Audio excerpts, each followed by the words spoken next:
नमस्कार दोस्तों, स्वागत है आपका अपने YouTube चैनल रामा@स्टडी में।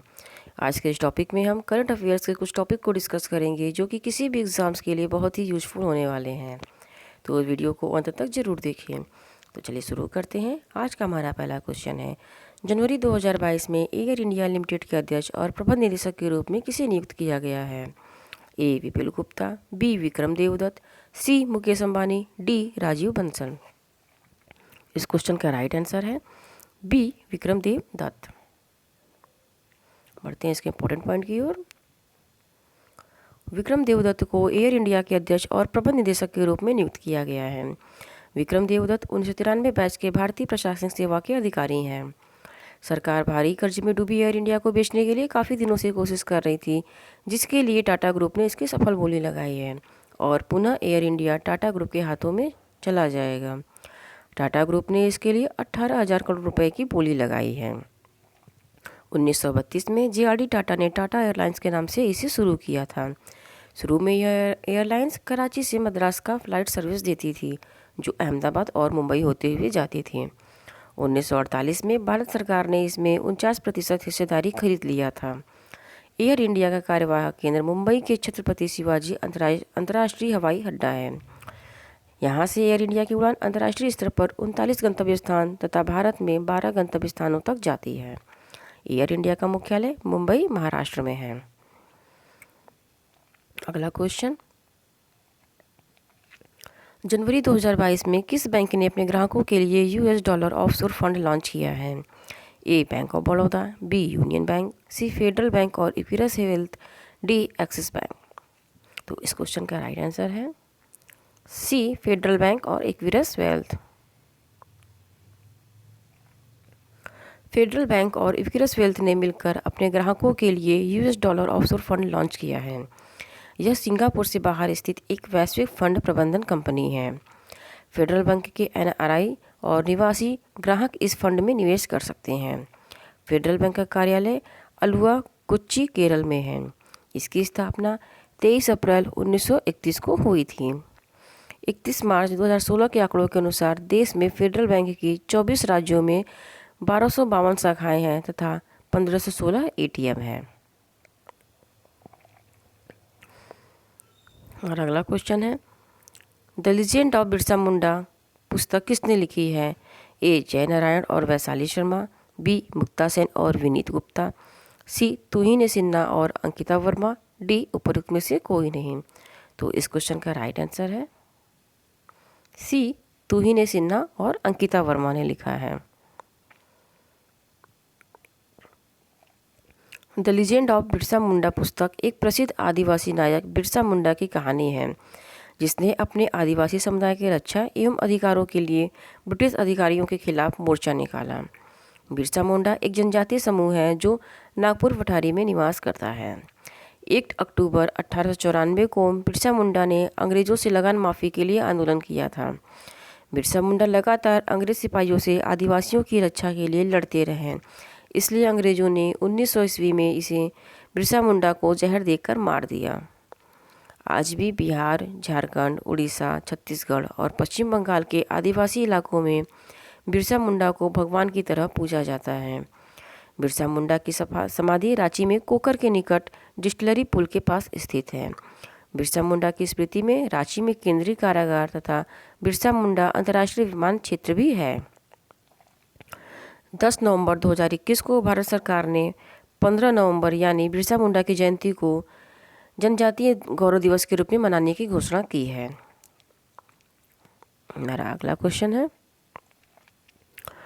पनामा जंगल में पाई जाने वाली मेंढक की प्रजाति का नाम किसके नाम पर रखा गया है? A. Greta Thunberg, B. Johnson, C. Royal David, D. इनमें से कोई नहीं। तो इसका राइट आंसर है ए. Greta Thunberg.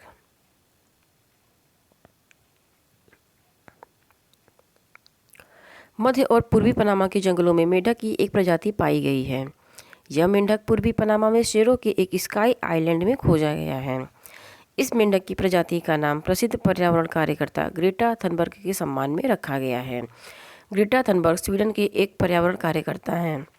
पर्यावरण प्रेम के लिए ग्रेटा थनबर्ग को time person of the year पुरस्कार से सम्मानित किया जा चुका है। हमारा अगला क्वेश्चन है, किस राज्य ने अपना 44वां कुक बोरोक दिवस मनाया है? ए असम, बी त्रिपुरा, सी नागपुर, डी ओडिशा। तो इसका राइट आंसर है बी त्रिपुरा।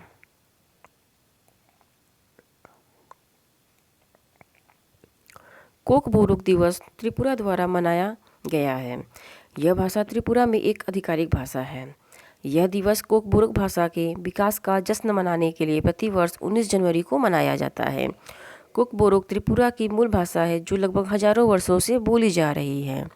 कोक बोरोक तिब्बती बर्मन भाषाओं में से एक है जो भारत के पूर्वोत्तर भाग में त्रिपुरा राज्य और बांग्लादेश के पड़ोसी CHC पहाड़ी इलाकों में व्यापक रूप से बोली जाती है। यह भाषा मुख्य रूप से देववर्मा, कलाई जैसे त्रिपुरी कुलों द्वारा बोली जाती है। और अगला क्वेश्चन, किस शहर में संत रामानुजाचार्य की 216 फुट ऊंची प्रतिमा का अनावरण किया जाएगा? ए उत्तर प्रदेश, बी हैदराबाद, सी गुजरात, डी मध्य प्रदेश। तो इसका राइट आंसर है बी हैदराबाद।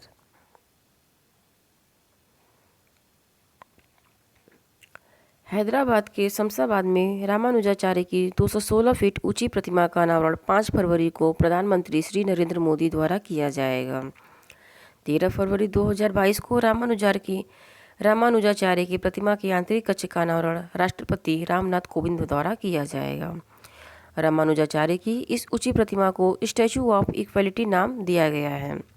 5 फरवरी को रामानुजाचार्य की 1000वीं जयंती आध्यात्मिक गतिविधियों के साथ मनाया जाएगा। रामानुजाचार्य 11वीं सदी के संत और क्रांतिकारी समाज सुधारक थे। रामानुजाचार्य विशिष्टाद्वैत वेदांत के प्रवर्तक थे। इनके शिष्य रामानंद हुए, जिनके शिष्य कबीरदास, रैदास और सूरदास थे। रामानुजाचार्य ने वेदांत दर्शन पर आधारित अपना नया दर्शन विशिष्ट अद्वैत वेदांत लिखा था। और अगला क्वेश्चन, महाराणा प्रताप की पुण्यतिथि कब मनाई जाती है? ए 19 जनवरी, बी 19 फरवरी, सी 17 जनवरी, डी 15 जनवरी। तो इसका राइट आंसर है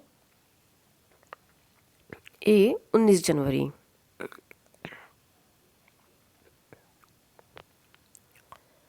इनका पूरा नाम महाराणा प्रताप सिंह सिसोदिया था। इनका जन्म 9 मई 1540 को मेवाड़ में हुआ था। महाराणा प्रताप को भारत का प्रथम स्वतंत्रता सेनानी भी कहा जाता है। 19 जनवरी 2022 को महाराणा प्रताप की 343वीं पुण्यतिथि मनाई गई है। महाराणा प्रताप की माता का नाम जयवंता बाई था और पिता का नाम महाराणा उदय सिंह था। महाराणा प्रताप का नाम इतिहास में वीरता, शौर्य, त्याग, पराक्रम के लिए लिया जाता रहा है। उन्होंने मुगल सम्राट अकबर की अधीनता स्वीकार नहीं की और कई सालों तक संघर्ष किया। इनका प्रसिद्ध युद्ध 1576 का हल्दीघाटी युद्ध रहा है। और अगला क्वेश्चन, किस देश ने एक्सरे की मदद से कोरोना पता लगाने की घोषणा की है? A America, B Switzerland, C France, D Scotland. तो इसका राइट आंसर है डी स्कॉटलैंड।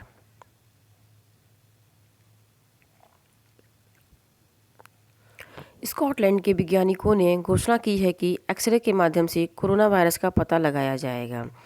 इस नई तकनीक से 5 से 10 मिनट के अंदर ही पता लग जाएगा कि मरीज को कोरोना वायरस है या नहीं।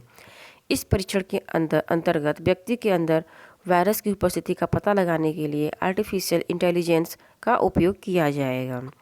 UWS के शोधकर्ताओं के अनुसार इस नई तकनीकी स्कैन की तुलना में 3000 से अधिक छवियों के डाटाबेस के लिए एक्सरे तकनीक का उपयोग करती है, जो कोरोना वायरस के रोगियों, स्वस्थ व्यक्तियों और वायरल निमोनिया से संबंधित है।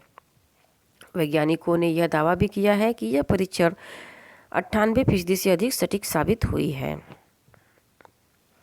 बढ़ते हैं अगले क्वेश्चन की ओर। UNDP की पहली युवा भारतीय जलवायु चैंपियन कौन बना है? ए प्राजक्ता कोली, बी सुशीला सिंधु, सी महिमा देसाई, डी इसमें से कोई नहीं। तो इसका राइट आंसर है ए प्राजक्ता कोली।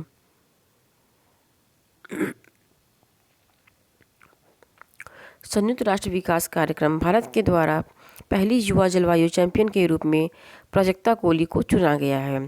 प्राजक्ता कोली को मोस्टली सेन उपनाम से भी जाना जाता है। G20 peoples climate vote 2021 report के अनुसार भारत के 67% युवा जलवायु संकट को वैश्विक आपात स्थिति मानते हैं। प्राजक्ता कोली मानसिक स्वास्थ्य, महिला अधिकारी, बालिका शिक्षा आदि विषयों पर कई तरह के वैश्विक सामाजिक जागरूकता अभियान का संचालन कर रही हैं। प्राजक्ता कोली को जलवायु परिवर्तन, ग्लोबल वार्मिंग और जैव विविधता के नुकसान के प्रतिकूल प्रभाव के बारे में जागरूकता पैदा करने के लिए जिम्मेदारी सौंपी जाएगी। यूएनडीपी की स्थापना 22 नवंबर 1965 को हुई थी। यूएनडीपी का मुख्यालय न्यूयॉर्क में है। यूएनडीपी के अध्यक्ष का नाम अचिम स्टेनर है। आज का हमारा last question, India assisted social housing unit project का उद्घाटन किस देश ने किया है? A Japan, B China, C Bhutan, D Mauritius. तो इसका राइट आंसर है डी मॉरिशस। मॉरिशस के प्रधानमंत्री प्रविंद्र जगन्नाथ ने India assisted social housing units project का उद्घाटन किया है। इस प्रोजेक्ट का उद्घाटन वर्चुअल तरीके से किया गया है, जिसमें भारत के प्रधानमंत्री श्री नरेंद्र मोदी भी शामिल थे। इस वर्चुअल समारोह में मॉरिशस के प्रधानमंत्री प्रविंद्र जगन्नाथ और भारत के प्रधानमंत्री श्री नरेंद्र मोदी के बीच कई अहम समझौते भी हुए। आवासीय परियोजनाओं का शुभारंभ भारत की मदद से मॉरिशस में किया गया है। इसमें मॉरिशस में अत्याधुनिक लोक प्रशासन कॉलेज भवन और 8 मेगावाट सोलर पावर प्लांट परियोजना भी शामिल है। भारत मॉरिशस को $19 करोड़ मेट्रो एक्सप्रेस व अन्य बुनियादी ढांचा परियोजनाओं के लिए कई कर्ज सुविधा प्रदान करेगा।